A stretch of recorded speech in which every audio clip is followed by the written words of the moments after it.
Audio Jungle.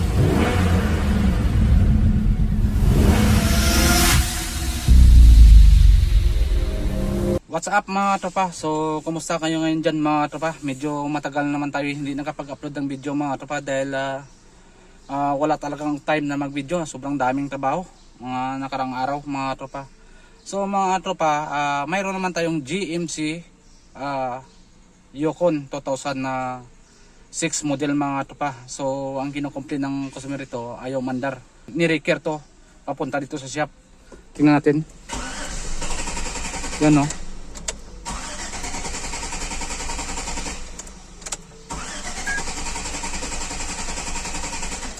So, i-check mo natin sa computer mga tropa.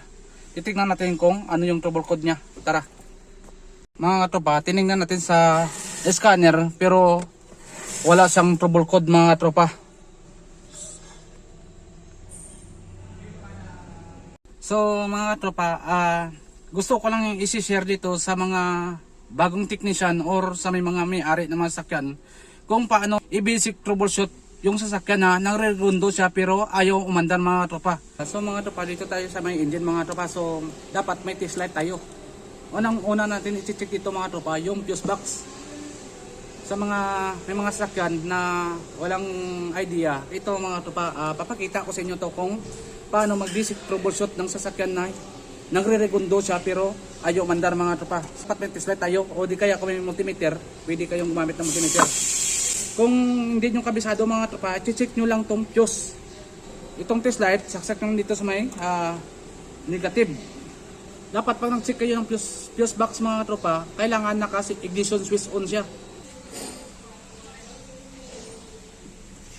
So check na natin.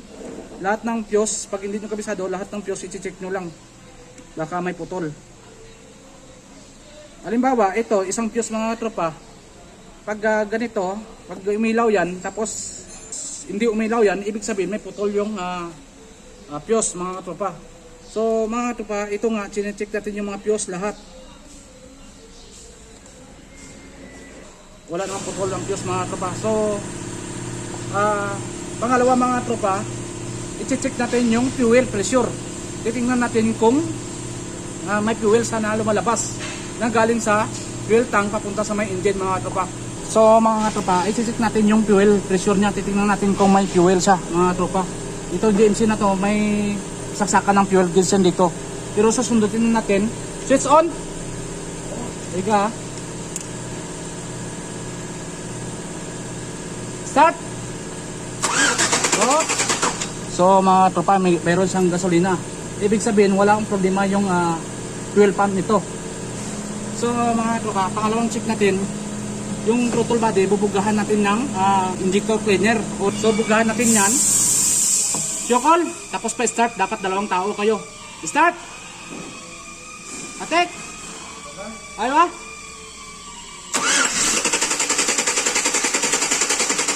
Op! Syokol! Op! So mga tropa, ibig sabihin walang kuryente yung coil nito mga tropa. Pag may kuryente ang coil nito mga tropa, pag binugahan mo dito sa may throttle body yan, aandar siya. Pero hindi magtutuloy. Aandar siya mga tropa. Ang pangatlong check natin ito ay yung mga ground. Ang DMC kasi mga tropa na 2004, 2002 model hanggang 2006 model, tatlong ground yan. Isa dito, tapos isa doon, tapos isa sa baba mga tropa. So itaas natin ito mga tropa. Ito, ang ano ko lang dito, pag wala kang scanner, basic lang to mga tropa. Basic troubleshoot. Nagre-regundo yung sasakyan na hindi umandar mga tropa. So, ikataas ko lang muna to mga tropa. I-check natin yung ground doon sa may baba mga tropa.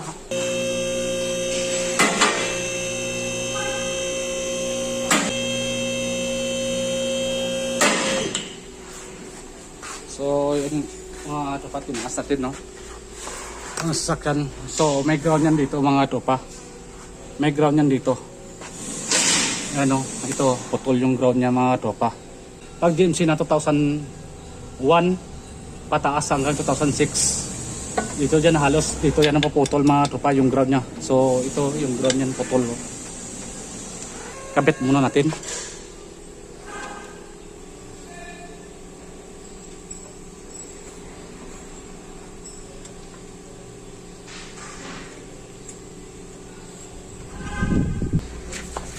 So mga tropa, nakabit natin yung ground.